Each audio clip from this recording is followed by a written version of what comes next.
Salut à toi, bienvenue dans la Minute Immobilier. Aujourd'hui, ce qu'on va voir, c'est comment obtenir deux prêts dans deux banques différentes pour deux biens immobiliers en même temps. Alors, à quoi ça sert de faire ça? C'est simplement si aujourd'hui, par exemple, vous avez trouvé deux biens immobiliers qui sont extrêmement rentables et que vous souhaitez acquérir les deux, mais que vous savez que euh, une seule banque ne va pas accepter vos deux projets, et ben, vous devez utiliser cette stratégie, notamment parce que aujourd'hui, avec le durcissement bancaire, pardon, avec la réforme HCSF, et ben en fait, ça devient de plus en plus compliqué de continuer à investir après avoir réalisé un premier investissement, par exemple. Parce que bah, ça va impacter votre capacité d'emprunt, ça va impacter votre endettement.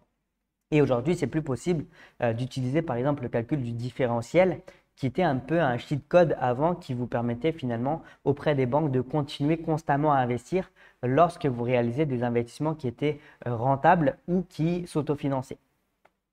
Donc, c'est pour ça qu'aujourd'hui, ça va être intéressant d'utiliser cette stratégie. Ça va être une stratégie qui va vous permettre de devenir directement propriétaire de plusieurs biens immobiliers dès le début. Pourquoi? Parce que lorsque vous n'avez pas encore investi dans l'immobilier, eh ben, vous avez votre pleine capacité d'emprunt. Pourquoi? Parce que bah, aujourd'hui, vous avez la situation idéale pour pouvoir emprunter. Donc, cette stratégie va être importante pour ça. Alors, avant de vous expliquer comment est-ce qu'on fait finalement pour financer plusieurs biens en même temps, je dois vous expliquer qu'est-ce qu'une garantie sur un prêt immobilier. Alors, sur un prêt immobilier, en fait, vous avez une garantie, enfin, vous avez plusieurs types de garanties, pardon, et ces garanties-là sont là pour sécuriser en fait la banque si jamais vous êtes amené à ne plus payer votre crédit.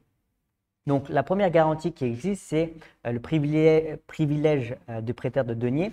Mais ça, c'est une garantie qui s'apprête uniquement aux biens qui sont déjà construits, qui sont réels, qui ne sont pas finis. Donc, c'est les biens immobiliers en l'occurrence. Ensuite, on a l'hypothèque.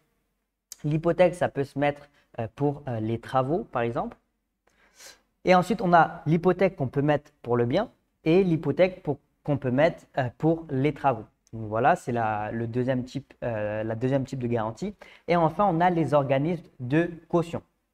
Alors, par rapport aux trois, chacun ont des avantages et des inconvénients, mais je vais vous expliquer tout juste après dans cette vidéo.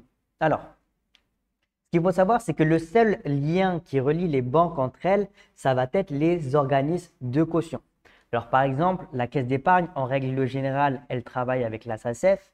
Le Crédit Agricole travaille avec la CAMCA, la caution. Le LCL travaille avec la CAMCA. Le CIC travaille avec la CMH. Le Crédit Mutuel avec la CMH. La Banque Populaire avec la CASDEN, donc c'est la caution qui s'adresse à tous les fonctionnaires.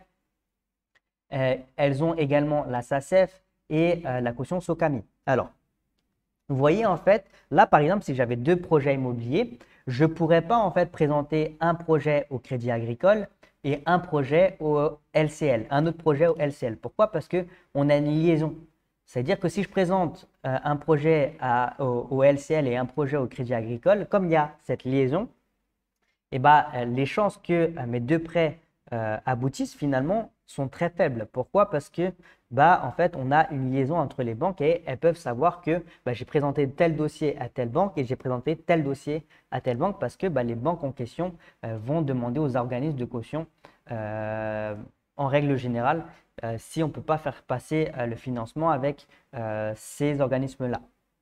C'est pareil, si je décide de travailler avec la caisse d'épargne pour un bien et la Banque Populaire pour un autre bien, à part si je suis fonctionnaire, là si je suis fonctionnaire et que je dis directement à la Banque Populaire que je suis fonctionnaire, elle va présenter le dossier à la CASDEN. Mais en fait, les risques, la probabilité que bah, quand même la Banque Populaire présente le dossier à la SACEF et que ici, bah, comme ça présente à la SACEF, et bah, le risque c'est que bah, comme c'est relié ces cautions en question, bah, le risque c'est que les deux savent et du coup, bah, il n'y a pas cette possibilité d'acheter.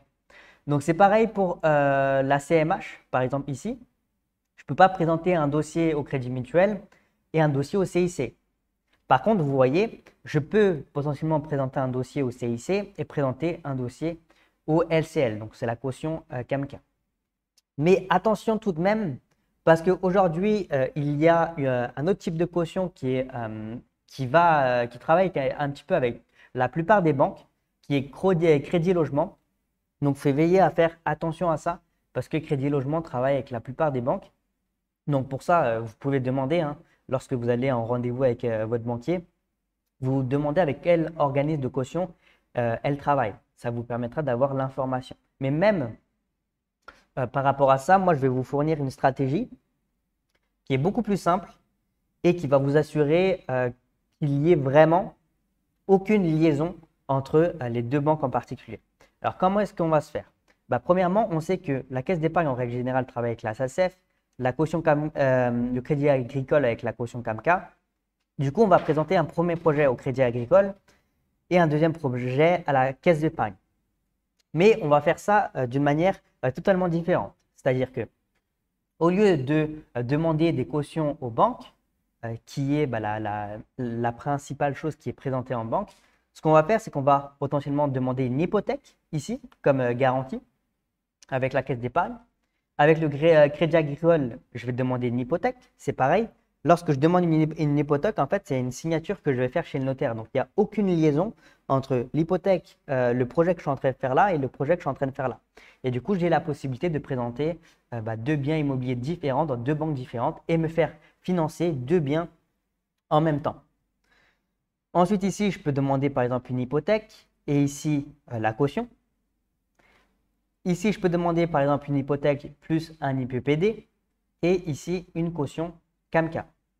Donc, vous voyez, en fait, c'est en utilisant ces stratégies finalement que vous allez pouvoir réaliser plusieurs investissements immobiliers en même temps et contrer cette problématique d'HCSF. Alors, ce qu'il faut savoir, c'est que par rapport à la problématique d'HCSF, il existe également d'autres stratégies comme la création de SCI à l'IS, qui est une stratégie finalement qui va vous permettre de passer de pouvoir faire passer vos projets immobiliers, même si aujourd'hui vous avez des problématiques en termes de taux, capacité d'emprunt, etc. Mais par contre, pour ça, vous allez devoir obligatoirement trouver un associé. Donc ça, c'est par rapport aux stratégies qui peuvent vous permettre de contrer la réforme HCSF. Donc, voilà par rapport à cette vidéo, j'espère qu'elle vous a plu. Si elle vous a plu, je vous invite à commenter qu'est-ce que vous avez trouvé d'intéressant dans cette vidéo. Et troisièmement, si vous souhaitez recevoir une étude de cas dans laquelle je vais vous accompagner à trouver un bien rentable dans les 30 prochains jours, je vous invite à me le faire savoir en commentaire et je me ferai un plaisir d'échanger avec vous et de vous partager tout ça. Sur ce, je vous souhaite une excellente journée à vous. Ciao, ciao.